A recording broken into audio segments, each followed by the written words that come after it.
clerk, have a roll call.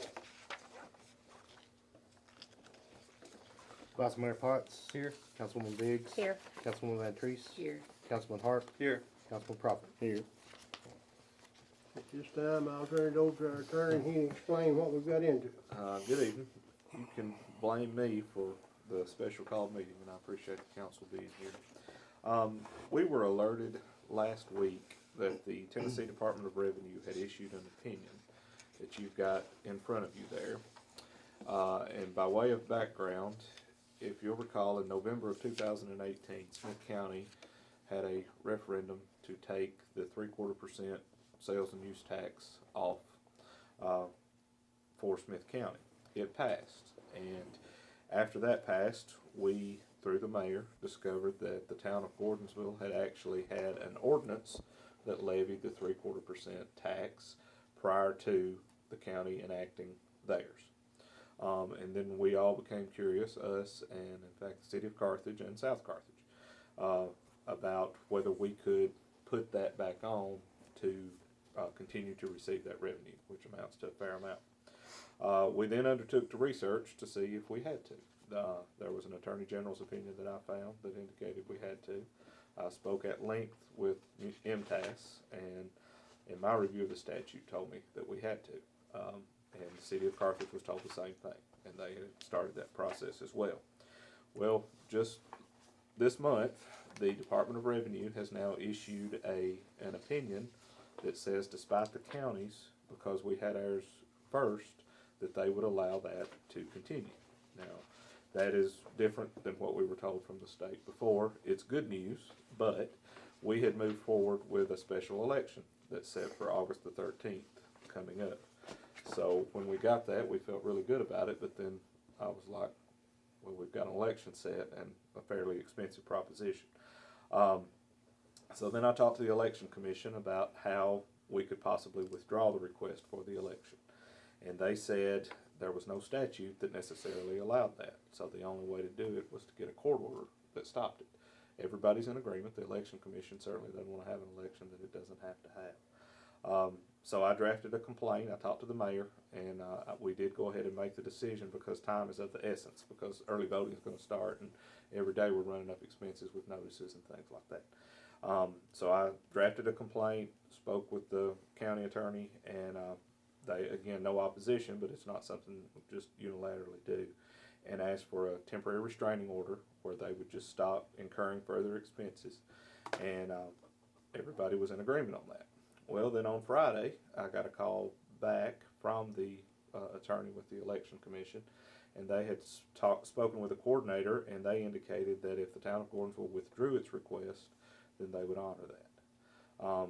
That being said, I went ahead, actually that phone call was Thursday. I went ahead though on Friday and had the judge sign my order. I had already filed it, it was there. So all proceedings related to the election now are stopped.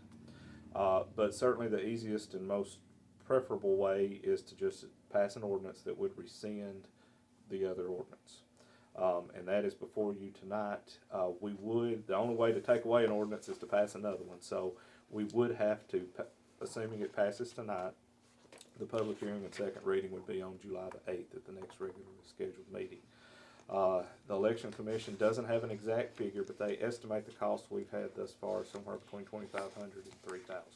And she said that was high, on the high end. So I won't have an exact figure till I have it. I'll have that by July 8th. But that's certainly a better proposition than 20 to 25, Yes, and sir. whether it passes or not. Mm-hmm. Now I want to make clear that the election commission has not told us, they're not providing a legal opinion that we don't have to have this. Once I got the opinion, I looked at it, I sent it on to MTAS and had them look at it. MTAS then, on our behalf, called the Department of Revenue, and what they said had happened was that as the issue came up, they had their attorneys look deeper, and they came out with this opinion, which I'm glad they did. It's a change, but I'm glad they did.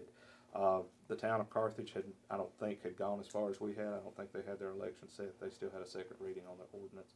South Carthage will still have to have, if they choose to do so, they'll still have to have an election because they didn't have it before. So that's a long way to say I don't think we need this election anymore.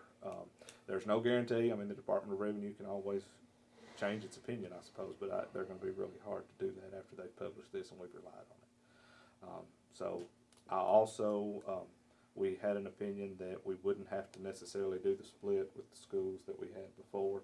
I asked the question, if we went ahead and just kept it as it was, would that opinion change? And they said, no, it still should be divided the way they thought we would if we passed it this time. So it should be in addition to our general fund.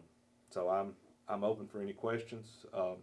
Again, this is something unexpected. It's a good unexpected, but we've got to, we need to stop the bleeding on the expenses, so to speak, and we've done that.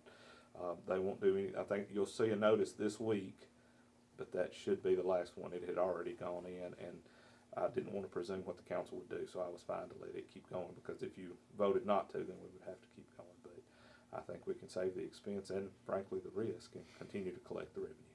So what's before you tonight is an ordinance on first reading, and I would like somebody to go ahead and approve to keep the temporary restraining order in place, because I just felt like, I suppose the mayor and I took it upon ourselves to act to stop the expenses. So, any questions, I'll be happy to try and answer.